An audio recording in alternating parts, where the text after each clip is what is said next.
TET पेपरफुटी प्रकरणाचे आंतरराज्य racket उघड, 2 आरोपी फरार, न्यायालयात पोलिसांची माहिती.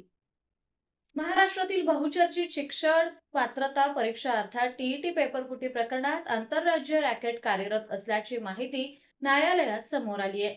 या प्रकरणातील 3 आरोपींना न्यायालयानं 6 जुलैपर्यंत पोलीस कोठडी सुनावली असून 2 आरोपी अद्याप फरार असल्याची माहिती सरकारी पक्षानं न्यायालयात दिली आहे.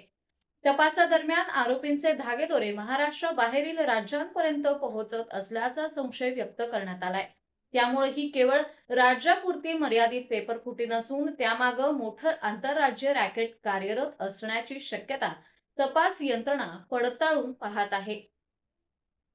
या प्रकरणात धीरज बलराज सिंग, राजीव श्याम आणि आकाश कुमार स्वराज कुमार या आरोपींना भिवंडीतील जिल्हा आणि अतिरिक्त सत्र न्यायालयात हजर करण्यात आलं.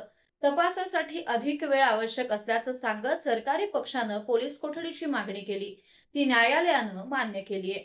तपास यंत्रणेनुसार आरोपींनी महाराष्ट्रात आणखी कोणकोणते पेपर फोडले आहेत, प्रश्नपत्रिका नेमक्या कुठून मिळाल्या, आर्थिक व्यवहार कशा प्रकारे झाले आणि या रॅकेटमध्ये आणखी कोणाचा सहभाग आहे याचा सखोल तपास सुरू आहे.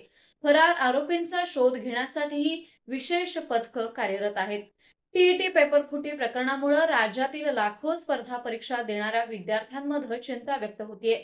या प्रकरणातील संपूर्ण रॅकेट उघड करून दोषींवर कठोर कारवाई करण्याची मागणी विविध स्तरांतून होत असून पुढील तपासात आणखी धक्कादायक माहिती समोर येण्याची शक्यताही व्यक्त केली जाते.